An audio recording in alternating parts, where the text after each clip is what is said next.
Right. Good morning. It's December 30th. Good morning. Let's get started. With helmets, masks, and goggles. It's for protection from police tear gas and pepper spray. The face of the protest is often faceless. These Hong Kong protesters come equipped with helmets, masks, and goggles. It's for protection from police tear gas and pepper spray and to hide their identities. Protesters are concerned about being identified and prosecuted. Since the demonstrations kicked off in June, over 1,300 people have been arrested. Making a statement against perceived government surveillance, these hardline protesters attempted to destroy some of the city's 50 newly installed smart lampposts. Hong Kong's technology chief calls the vandalism a dark day for innovation. We were driven with the misunderstanding that the lampposts will probably do some unwanted surveillance functions, which is just absolutely not true. Every function on the smart lamppost was planned, designed in an open and transparent manner. We have fully complied with the privacy ordinance, but apparently that's not enough. The Hong Kong government says the smart lampposts, outfitted with cameras and sensors, are intended to track data like air quality and traffic flow. It adds that the posts are not equipped with facial recognition software, like in China, and the data collected will not be sent to any third parties. Raw data, the authorities say, is instantly deleted. But critics are not convinced. When we don't have enough trust in the government, who can guarantee and who would believe that the government isn't sharing those data with other law enforcement agencies or even with China? In the far western region of Xinjiang, cameras are used to monitor the movement of Uyghurs and other minorities. There's also concern about China's upcoming social credit system, which seeks to grade and label citizens based on their behavior. China may operate under a legal system separate from Hong Kong, but protesters believe the smart lampposts represent the beginning of Hong Kong's own surveillance state. We don't want to cover our faces. I think what we're seeking and what we're asking for is something very noble. We're on the verge of becoming a police state. We might be persecuted for what we say. On the front lines of the protest, umbrellas are often used to block security cameras and provide cover for those vandalizing and unscrewing metal railings and building barricades. Protesters have also covered security cameras and even used laser pointers to distract the police. In these times of deep suspicion of the government, it's hard to imagine the smooth rollout of any smart data collecting network in the city. If they don't put people first, if they put technology first, I don't think it will ever be successful. The government plans to install 400 of the lampposts in 4 urban districts, starting with the first 50 in this neighborhood, the scene of a chaotic battle against the government and against technology. Christy Lu Stout, CNN, Hong Kong. This is our darkest hour. The science is clear. We're in the 6th month of extinction event, and we will face catastrophe if we do not act swiftly and robustly. We, in alignment with our consciences and our reasoning, declare ourselves in rebellion against our government and the corrupted, inept institutions that threaten our future. We call upon every principled and peaceful citizen to rise with us. We refuse to bequeath a dying planet to future generations by failing to act now. We act in peace, with ferocious love of these lands in our hearts. We act on behalf of life. This is the call to arms that has inspired thousands worldwide to join Extinction Rebellion's colourful brand of civil disobedience in protest against a lack of action on climate change. Their message is clear. Act now, or future generations will suffer. Here in South London, people of all ages are soaking up the atmosphere at an Extinction Rebellion festival, including those who have the most to lose from climate change. What could we do to make air clean again? Fossil fuels. Ban all non-eco-friendly commercial advertising. I'm concerned because I want a future brother. He's only 5, and I'd like him to reach the age of 30 without having to worry about the climate crisis. And what about those who don't care? What do you say to them? It's your future. Why don't you do something? Today's youth activists are more connected and more aware of the risks of climate change than any previous generation.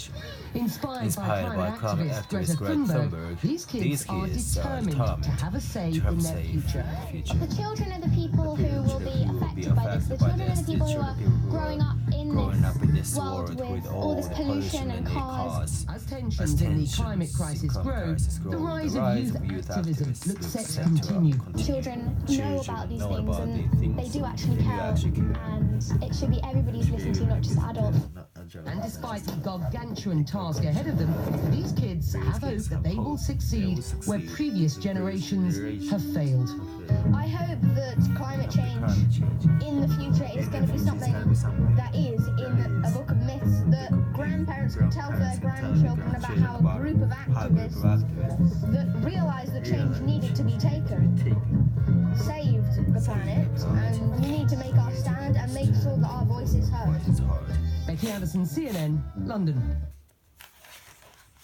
What was once just a microcosm in a small area has spread tremendously. We're on the streets of a San Francisco neighborhood called Soma, short for South of Market, home to tech giants like Twitter, Uber, and Salesforce. For a few years now, Adam Mesnick, a local restaurant owner, has been documenting the city's homelessness problem. It doesn't feel like we're in America right now. It's like third world squalor. His images depict the grinding despair and sadness of a problem spiraling out of control, not just in San Francisco, but throughout California. In Los Angeles, you find tents lining entire city blocks. The numbers are staggering. Nearly 60,000 homeless in LA County, a 12% rise in just 1 year. Everywhere I go, people are outraged, they're angry about what's happened or not happened on the streets. It's no longer a coastal issue. This defines the state of California. No matter which locale, you hear about the same problems. Skyrocketing rents, not enough shelter beds or mental health services, and rampant drug usage, exacerbated by the nation's opioid addiction. Back in San Francisco, these images shot directly next to one of the most well-known courthouses, the Ninth Circuit Court of Appeals. Fresh data reveals the homeless population here has spiked 30% since 2017. This city has so much wealth, and yet we see so much poverty and suffering and death on our streets because we have the means to be able to help people, but we don't have the political will. San Francisco Mayor London Breed, elected last year, has made tackling homelessness her signature issue. She's added more than 400 beds, helped 1,600 people exit homelessness, and has cracked down on tent encampments. But residents, tourists, and workers alike continue to see the problems daily. You're going to see it more because it's in areas where a lot of people walk, a lot of people catch public transportation. You see it more because it's in the center of the city. It's downtown, it's in UN Plaza, it's in mid-market. You just see it a lot more because it's right in your face. Indicative of the times, she's had to install a dedicated team to clean up human waste.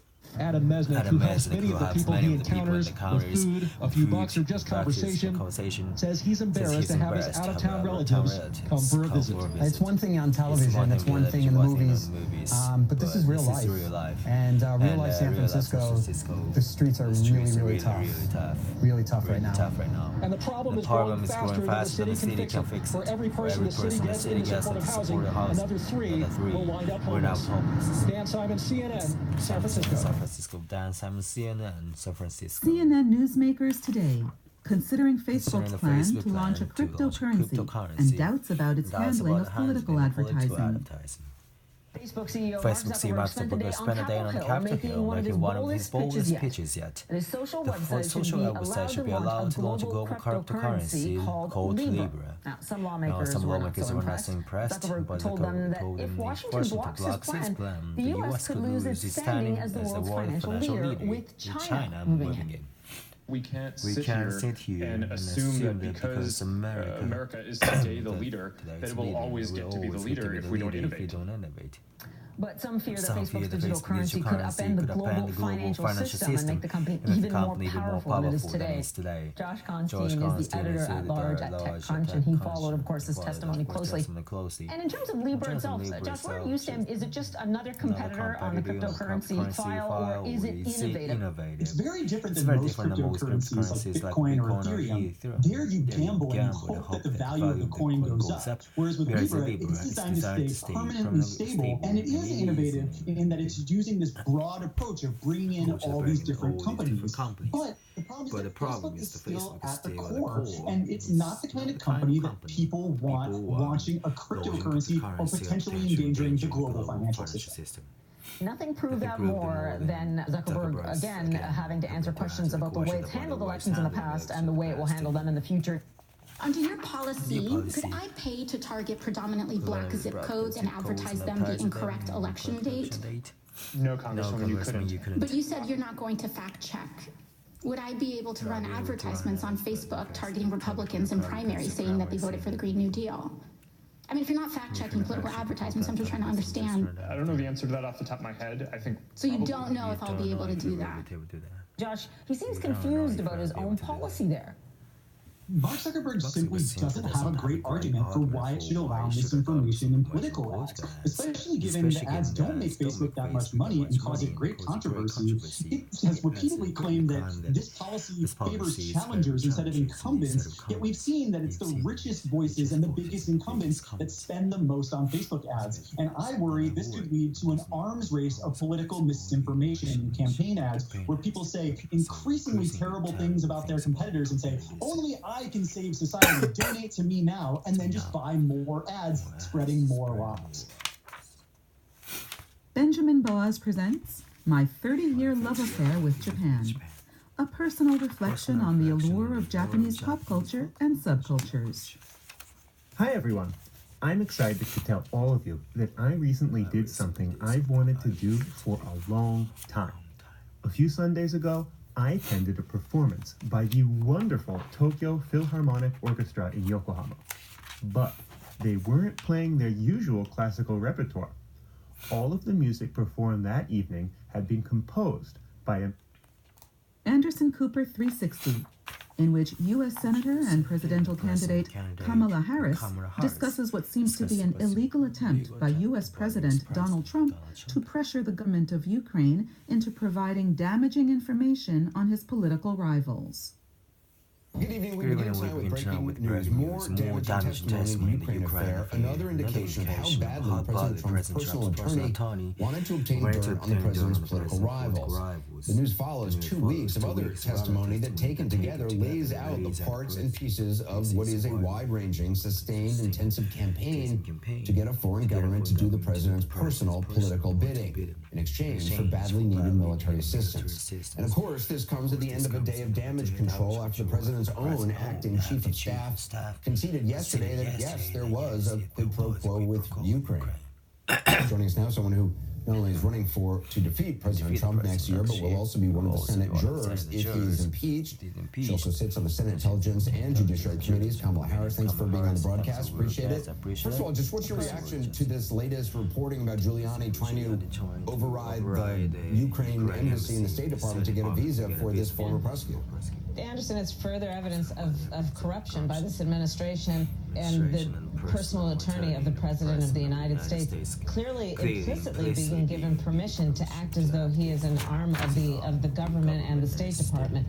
And it's a violation of an extraordinary number of rules and ethical laws about who should do what. Are there specific laws you believe Giuliani has broken or may have broken? I think that the range includes not only abuse of power and perhaps misstatement and mischaracterization of his role and his responsibilities, but I also really do wonder just instinctively whether there's been any bribery associated with Giuliani's conduct. It seems like with every day that passes, there's another example of Giuliani kind of running and being licensed by the president to run a shadow foreign policy, circumvent State Department protocols. And it's not only for the president's benefit, but Giuliani also has business interests in the region. He's got business interests in Ukraine that go back years. He's got, business interests, I understand, in Turkey as well. So it's not clear exactly who he's working for. He's working for the president, but he's also working for himself. Well, you're right, Anderson. And this is part of the character of this administration as a whole, and that is why it is corrupt. Because these are positions, especially for those who hold elected office and appointed office in this administration. These are positions that are held in the public trust, and they are not meant to be or designed to be for personal interest. But Donald Trump and many of the members, I think, of his administration are not clear about that point, which is why we need this impeachment process to proceed. It's also the the president is holding this money over Ukraine. This is not his money, it is taxpayer money. When you think about it in that way, he's holding American taxpayer money over the Ukrainian president's head. They need it to fight Russia. Lives are hanging in the balance. That's right. And he would get information that helps him against his main, or at the time, a political opponent in the upcoming election with American taxpayer dollars. So American taxpayers are paying for dirt on a person running for president. You're absolutely right. These are the dollars of hardworking Americans who have been paying taxes to their government with an expectation that that money will be used to their benefit in their best interest, which includes the best interest of national security. But yet, Donald Trump is bartering and holding hostage American taxpayer dollars for the sake of his personal political benefit.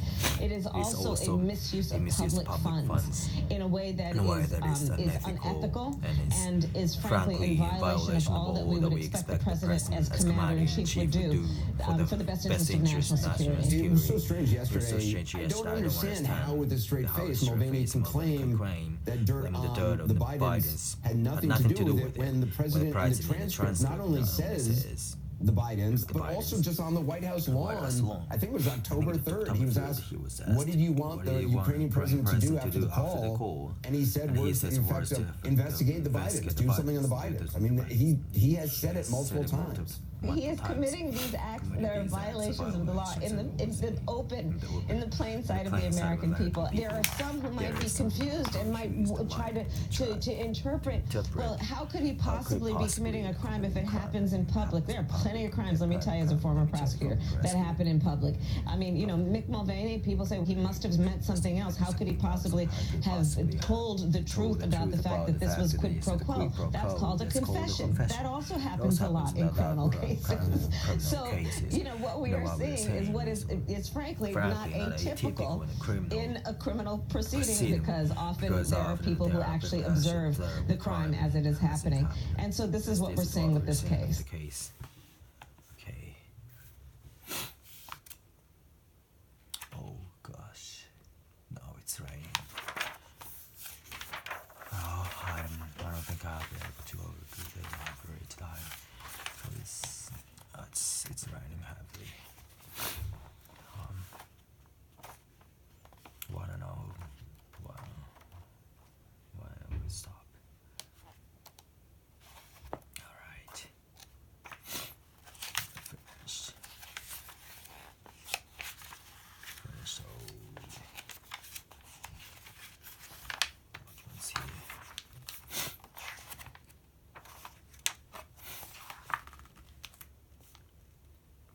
We're presenting something much bigger than we can imagine.